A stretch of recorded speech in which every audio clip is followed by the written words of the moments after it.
Hoo everyone! It's your boy Raptor, and I'm here to talk about the most important point of the vote tonight, and that is simply Larry Sharpe cannot be the vice presidential pick, and probably not Spike Cohen either. Both of them will be worse VP picks than Bill Weld.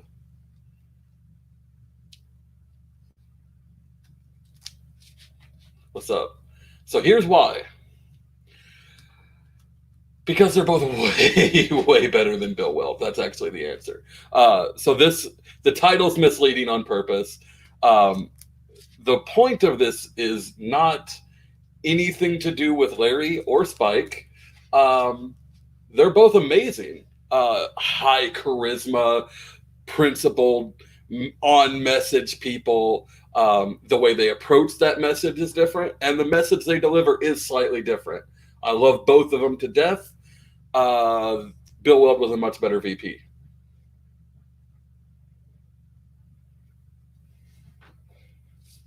Here's why. Think of who's on the top of our ticket right now. The three front runners are Gray, Hornberger, and Jorgensen. Not in that order. No one knows what the order is going to be. However, while there are some of our fans who would say that Jorgensen has had better debates lately, all three of those people are charisma vacuums.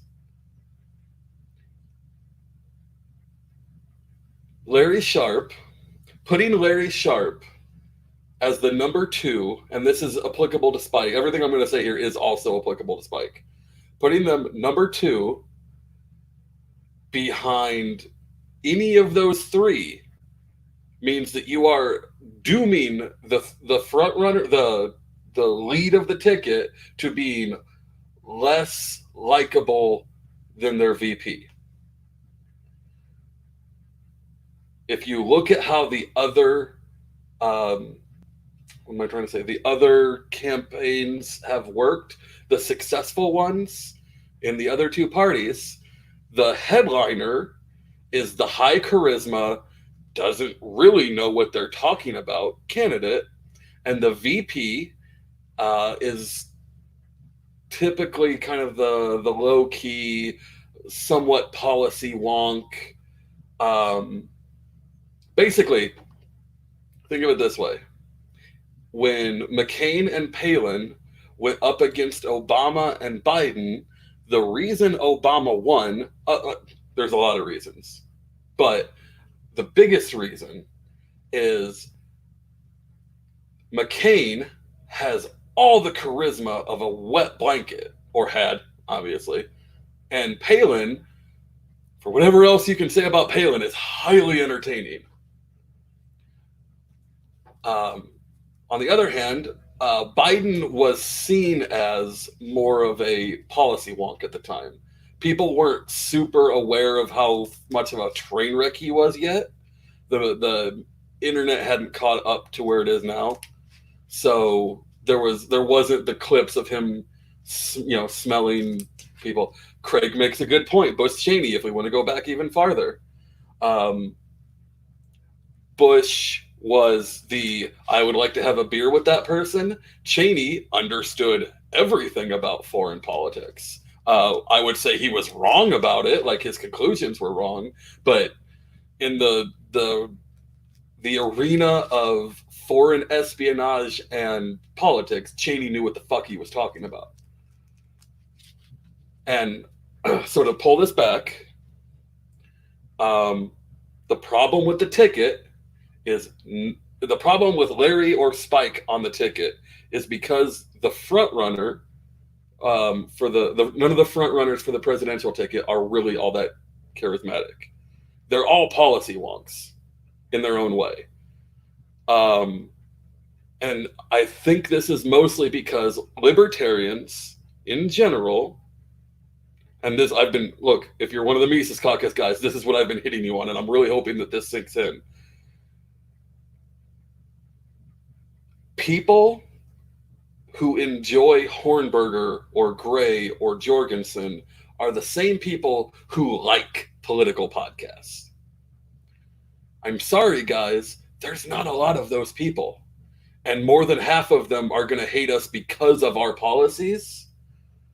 Um, so the point, in order to have a successful run, was to always have the top of the ticket be your salesman. That's what they're doing. Like, for lack of a better term, your top of the ticket is the salesman. Trump is very good at this. Biden will probably lose because he's not. And that's the whole of it. In 2016, Trump was very good as a salesperson. Hillary was not. Obama was a very good salesperson. Romney is meh. Certainly not Obama, but better than McCain.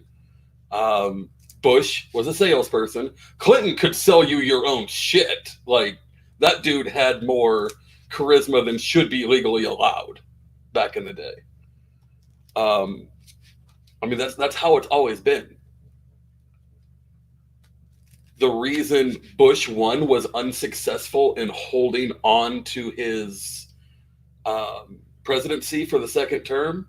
Again, there's a lot of reasons. The big one, he was the policy wonk of Reagan Bush. That doesn't translate well. People don't want to hear about policies. And look, I'm not saying this like it's a good thing. People are fucking stupid. We know that by now. People are dumb. And you kind of got to appeal to stupid. If we want to be successful, the answer to me was always go with the high charisma person.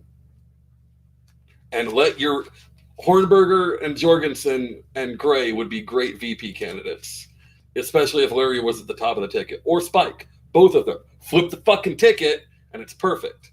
Except for Vermin. So Vermin's weird to me. I've made no secret. I like Dan because the juxtaposition of professional man in a suit who looks good and speaks clearly, but also wears a stupid fucking hat. That's just beautiful to me. Kokesh has the most natural charisma of anyone in the field, but I understand where the baggage comes from there. Vermin. I get that it's a joke. I love Vermin. I don't think it's a very good joke. I just don't think it's funny. I don't think it's thought-provoking. If other people do, that's great. I'm not dead set against Vermin. I don't think he's going to destroy the party. We've done that ourselves this cycle. Kokesh, Adam, yeah. Adam is the most charismatic person in the field, by far.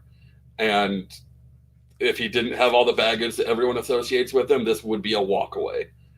Well, it wouldn't, because again, libertarians are the kind of people that listen to political podcasts and they think that that's what works. It's not. People don't want a smart candidate. They want a well-spoken candidate that entertains them. That's what we need to work on. We have to combine our message with those kinds of candidates. We won't. It's too late this cycle.